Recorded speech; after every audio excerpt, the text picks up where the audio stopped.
السلام علیکم لسنرز، کیسے ہیں آپ سب؟ ناول دشت یارم تیرا بہت ہی رومانٹک اور ایموشنل ناول ہے لسنرز۔ اپنے کمنٹس اور لائک کا اظہار ضرور کیجیے تاکہ ہماری حوصلہ افزائی ہو سکے۔ تو چلتے ہیں پارٹ نمبر 7 کی طرف۔ مجھے ساتھ پاگل کر دو گی، مگر اس کے چیخنے کے باوجود غازیہ ظہیر نے بڑی کمال مہارت سے گاڑی مرسیڈیز کو ٹھوک دی۔ ابصار اس افتاد پر ہڑبڑا کر نیچے اترا، تب تک وہ ایک بار اس کی گاڑی کی دوسری ہیڈ لائٹ بھی توڑ چکی تھی۔ اوف اللہ، کون پاگل ہو گیا ہے؟ وہ نیچے اترا تو اس نے ونڈو اسکرین کے اندر دیکھا، مگر لائٹ پڑنے کی وجہ سے نہ دیکھ پایا۔ وہ تیزی سے اس گاڑی کے پاس آیا، مگر وہ زن سے گاڑی آگے بھگا لے گی۔ ابصار عالم نے سائڈ سے نکلتی وہ بلو لائٹ والی گاڑی کو پہچان لیا تھا۔ اس میں موجود شخصیت کو بھی اس کا غصہ منٹوں میں اڑن چھو ہو گیا تھا۔ وہ مسکراتا ہوا گاڑی میں جا بیٹھا اور گاڑی کی دونوں ہیڈ لائٹس ٹوٹ چکی تھی، مگر ابھی اسے وہ مشن پورا کرنا تھا، اس لیے وہ گاڑی کو وہاں سے بھگا لے گیا۔ غازیہ ظہیر نے بھی اس کا پیچھا کیا۔ تم کیا کر رہی ہو؟ وہ خطرناک لوگ ہیں، ہم بری طرح پھنس سکتے ہیں، ہمیں ایسے کام نہیں کرنے چاہیے۔ ایسا مت کرو غازیہ، یہ شخص ٹھیک نہیں لگ رہا۔ ہیرے، مجھ سے اس نے جھوٹ بولا، میرے جذبات کے ساتھ مذاق کیا۔ جب وہ یہاں موجود تھا تو مجھ سے کیوں کہا کہ وہ یہاں نہیں ہے؟ تم 2 گھنٹے پہلے مجھ سے کہا کہ تمہیں اس کی پرواہ نہیں۔ ہاں تو مجھے تو نہیں معلوم تھا کہ وہ یہاں میرے سامنے آ جائے گا۔ ہاں تو تم نے سبق سکھا دیا نا، اب اس کے پیچھے جانے کا کیا مقصد ہے؟ یہ یہاں کیا کر رہا ہے؟ اگر گیدرنگ ہوتی تو میں سوچتی کہ کرنے آئے ہو۔ اوف، تم تو انکل کے ساتھ چل ساتھ اور خود بھی جج بن جاؤ ہو، وہ بھی مشکوک والی۔ اور وہ دونوں ہنس پڑی۔ لگژری بیچ اتنا دور نہیں تھا، سو وہ فوراً ہی وہاں پہنچے تھے۔ ابصار عالم ادھر ادھر دیکھ کر ہوٹل میں داخل ہو گیا۔ بیٹھو ابصار عالم جمالی مصافحہ کرتے ہوئے حباست سے مسکرایا۔ ابصار بھی ہاتھ ملاتے ہوئے چیئر پہ ایزی شور ہو کر بیٹھا تھا۔ اپنا فون یہاں سامنے رکھ دو۔ کیا ہوا، ڈر لگ رہا ہے کیا؟ نہیں، یہ رہا میرا فون، ہم بات کے دوران کوئی کال نہیں کریں گے اور سنیں گے۔ یہ جمالی انکل کے ساتھ کیا کر رہے ہیں؟ ہوگا کوئی مسئلہ؟ تم چلو یہاں سے، مجھے بہت ڈر لگ رہا ہے۔ تم کب سے ڈورپوک ہوگی؟ تم غازیہ ظہیر کی فرینڈ ہو، اتنی ڈرپوک ہو؟ غازیہ نے اسے لتاڑا۔ اور اب مجھے دیکھنے دو، آخر کیا مسئلہ ہے؟ اف، ہیر ماہم لمبا سانس لے کر خاموش ہوگی۔ کھانا آرڈر کریں کیا؟ نہیں، میں آج کھانا نہیں کھاؤں گا، مجھے آفس جلدی جانا ہے، ابصار عالم نے کھانے سے منع کرتے ہوئے کہا۔ جمالی کو جواب دیا، چلو تو کوئی ٹھنڈا ہی منگوا لیتے ہیں۔ اوکے، گریپ فروٹ جوس لے آؤ۔ اور اس نے ویٹر کو آرڈر دیا اور جمالی کی جانب متوجہ ہوا۔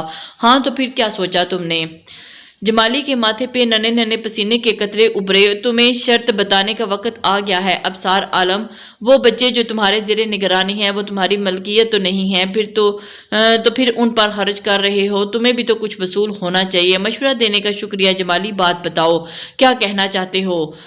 تمہارے پاس جو جوان لڑکیاں ہوتی ہیں میرے ساتھ ڈیل کر لو، وہ جگہ بھی تمہاری 50% پر تمہارا، بس رات کو ہی دھندا کریں گے، دن کو تمہارے پاس یہی رہیں گی جو ابھی کر رہی ہیں۔ کیا بکواس کر رہے ہو؟ اور بچوں کو بھی مختلف چوکوں پر چھوڑ دیں گے، نوٹوں میں کھیلوں گے اور ہم بھی دوستی کر لیں گے۔ لڑکیوں کی بات سن کر ہی اس کے تن بدن میں آگ لگی تھی۔ ابصار عالم سوچ بھی نہیں سکتا تھا کہ جمالی اس قدر گر جائے گا، اور اوپر سے اس کی مزید وضاحت۔ بس کتے، تیری ہمت کو داد دیتا ہوں۔ ابصار عالم نے چیئر کو ٹھوکر مارتے ایسے ماری کہ جمالی کی پیٹھ دیوار پر جا گری تھی۔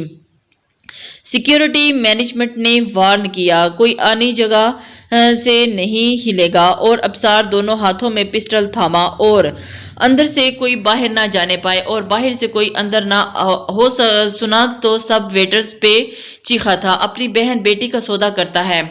او ڈالے سالے، ایک دم سے وہ گرایا تھا، تجھے میں بٹھاؤں گا چوک میں۔ ابصار عالم کو کسی طرح بھی غصہ کنٹرول نہیں ہو رہا تھا۔ وہ جمالی کو لاتوں کے نشانے پر رکھ چکا تھا اور ایکشن شروع ہو چکا تھا، اور وہ اس قدم غصے سے دھاڑا تھا۔ آپ یہاں؟ SHO صاحب، پولیس موبائل سے نکل کر میں گیٹ پر آئی تھی، مجھے کچھ اطلاع ملی ہے، اس لیے مجھے چیکنگ کرنی ہے۔ آپ پہلے SSP سے تو مل لیں۔ اور ان کے ساتھ جسٹس ظہیر الحسن بھی باہر نکل آئے تھے، جو گیٹ کے ساتھ بنے ہوئے آفس میں اسی پل کا انتظار کر رہے تھے۔ دراور سر، آپ ایاز امیر نے سلیوٹ کیا۔ تم یہاں کیسے؟ ایاز میر، سب خیر ہے نا؟ ایاز، میرا چہرہ اترا تھا اور سر کچھ اطلاع ملی تھی، آپ یہاں کیسے آئے ہیں؟ کیسی اطلاع؟ اس نے اصفہان اور دیگر ساتھیوں کو اشارہ کیا تھا۔ جاؤ اندر کی چھان بین کر لو، مگر اس سے پہلے کہ تمہیں ان چیزوں کے بارے میں بتانا ہوگا۔ وہ گاڑی سے بھاری مقدار میں اسلحہ اور منشیات کی طرف اشارہ کرتی ہوئے بولی۔ وہ مین گیٹ سے اسی موبائل تک لے آیا تھا اور پھر جس میں یہ سب رکھا تھا۔ سوری سر، مجھے معاف کر دیں، مجھ سے غلطی ہوگی۔ ڈرائیور نے بہت زور سے اس کے منہ پر تھپڑ مارا۔ اور تمہارے جیسے کالی بھیڑیں ہوتی ہیں جو پولیس کے محکموں کو بدنام کرتی ہیں، یہ سب اپنے اندر کرو اور تم آؤ ذرا میرے ساتھ۔ وہ اصفہان اور دیگر پولیس نوجوانوں کو کہتا ہوا اسے اندر لے گیا۔ ظہیر الحسن کی سمجھ میں ابھی تک نہیں آیا تھا کہ یہ سب کیا ہو رہا ہے۔ باقی سب جاؤ یہاں سے۔ اس نے باقی نفری کو واپس بھیج دیا اور ایاز میر کو لے کر آفس چلا گیا، جہاں وہ کچھ دیر پہلے ہی سب کارروائی دیکھ رہے تھے۔ آپ قانون کو ہاتھ میں مت لیں، چھوڑ دیں اسے۔ فخری بھی کہیں سے ہانپتا ہوا وہاں پہنچا تھا۔ ان کی خریدی ہوئی پولیس کو کال موصول ہو چکی تھی، اس لیے وہ وہاں سے بھاگ چکے تھے۔ پولیس ایمرجنسی میں وہاں پہنچ چکی تھی۔ یہ سب کیا ہو رہا ہے؟ وہ کیوں مار رہا ہے؟ صرف ضرور اس نے کچھ منوانے کی کوشش کی ہوگی، اسی لیے راستہ صاف کرو، سب ادھر سے جاؤ۔ پولیس سب کو ہٹا رہی تھی۔ ابصار عالم نے ایک مزید لات رسید کی، تمہیں جان سے مار دوں گا، مگر میں اپنے ہاتھ گندے نہیں کرنا چاہتا لیکن آپ جیل میں سڑو گے اور میں تمہیں اس بکواس کے لیے کبھی معاف نہیں کروں گا۔ غازیہ ظہیر ہیر کا ہاتھ پکڑ کر پولیس کے پیچھے اندر داخل ہوئی۔ گاڑی سرکاری ہونے کی وجہ سے وہ سمجھے تھے کہ کوئی آفیسر ہمارے ساتھ ہی آیا ہے اور اسی وجہ سے انہوں نے اندر آنے دیا۔ وہ زمین جو مجھے تم خود اب دینے آؤ گے، اچھا تو وہی ہوا جو سچ تھا، اسی لیے وہ اسے مارنے لگا تھا۔ پولیس نے ابصار عالم کو پکڑ لیا اور ساتھ میں جمالی کو بھی۔ مجھے ایک کال کرنی ہے، کرنے دو، یہ تو اب تم تھانے میں جا کر کرنا جو بھی کرنا ہے۔ ابصار عالم نے انسپکٹر کو دیکھا، ہاتھ چھوڑو میرا۔ اس نے ٹیبل پر اپنا سیل فون اور کیز اٹھائیں اور جمالی نے بھی اپنی چیزیں اٹھائی تھی۔ یہ ہمارا ذاتی معاملہ ہے، ہم خود رفع دفع کر لیں گے۔ آپ کون ہوتے ہیں؟ تمہارا آپسی مسئلہ ہوتا تو تم یہاں پبلک پلیس پر نہ لڑائی کر رہے ہوتے۔ جمالی کو اس افسر سے کرارا سا جواب دیا۔ ابصار عالم میرے ساتھ جائیں گے انسپکٹر۔ وہ جب ہوٹل سے باہر آئے تو غازیہ ظہیر نے ابصار کو اپنے ساتھ چلنے کا کہا۔ میں پاگل ہو گئی ہو؟ ہیرے نے اس کے کان میں سرگوشی کی۔ اس سے پہلے کہ انسپکٹر اس سے کچھ پوچھتا، اس نے اپنی گاڑی کی طرف اشارہ کیا اور پھر اس سچویشن میں بھی ابصار عالم کے ہونٹوں پہ مسکراہٹ آ گئی تھی، اسی لیے وہ اس کو دیکھ کر ہنس رہا تھا۔ غازیہ گاڑی روکو، میں کہہ رہا ہوں۔ اور وہ گاڑی روکو، ابصار عالم مسلسل اس سے کہہ رہا تھا۔ یہ کیا بدتمیزی ہے؟ گاڑی روکو، میں تم سے کہہ رہا ہوں، سمجھائیں نا آپ اس کو جس کو آپ کی بات کی سمجھ آئے۔ ابصار گاڑی میں تو کسی مصلحت کے تحت بیٹھ گیا تھا، مگر تھوڑے فاصلے پر جا کر گاڑی نے سپیڈ پکڑی تھی۔ ابصار عالم کے ماتھے کی لکیریں ابھری تھیں۔ ہیر ماہم نے کانوں پر ہاتھ رکھے چیخی تھی، مگر غازیہ ظہیر پرسکون گاڑی کو ہوائی جہاز بنا چکی تھی اور اسی وجہ سے وہ خاموش تھے۔ ابصار عالم جو غازیہ کی پچھلی ہی سیٹ پر بیٹھا تھا، آگے بڑھ کر گاڑی کو ہینڈل کر پکڑا تھا۔ تمہیں آخر غصہ کس بات کا ہے؟ ہم آرام سے بات کریں گے، تم اس کو سلو کرو۔ وہ غازیہ کو یہ پیار سے سمجھاتے ہوئے بولا، مگر غازیہ اس وقت کسی کی پرواہ نہیں کر رہی تھی۔ وہ ابصار عالم کے ہاتھوں کو نوچتے ہوئے سپیڈ دوبارہ بڑھا چکی تھی۔ وہ ہیر کی بھی پرواہ نہیں کر رہی تھی۔ گاڑی ادھر ادھر اچکولے کھا رہی تھی۔ تمہیں تمہارے پاپا کی قسم ہے غازیہ، گاڑی سائیڈ پہ لگا دو۔ غازیہ نے قسم کا سن کر گاڑی کو سائیڈ پہ بریک لگ دی۔ اوف، اللہ کا شکر ہے میں آج بچ گئی۔ ابصار عالم بھی نیچے اترا تھا۔ آپ کی دوست کھسکی ہوئی ہے کہ آج یہ کیا مجھے مارنے نکلی تھی؟ اور آپ کو تو پتہ ہی ہوگا، آپ کو تو اس کے ساتھ ہی ہے نا؟ وہ بھی ہیر کے قریب آ کر بولا تھا۔ اور مجھے نہیں پتا، پلیز مجھے تو معاف ہی رکھو، چلو گاڑی میں بیٹھو۔ ہیر غازیہ ظہیر نے ہیر کو دوبارہ بیٹھنے کی آفر کی۔ مجھے معاف ہی رکھو، جاؤ تم، سوری بات مت کرنا مجھ سے۔ اور اس کے بعد غازیہ ظہیر بھی نیچے اتری تھی۔ سوری ہیر ماہم، تمہیں پتا ہے آج شٹ اپ۔ ہیر آگے بڑھ گئی تھی اور غازیہ ظہیر اس کے پیچھے لپکی تھی، مگر ہیر نے اس کی بات کاٹ دی۔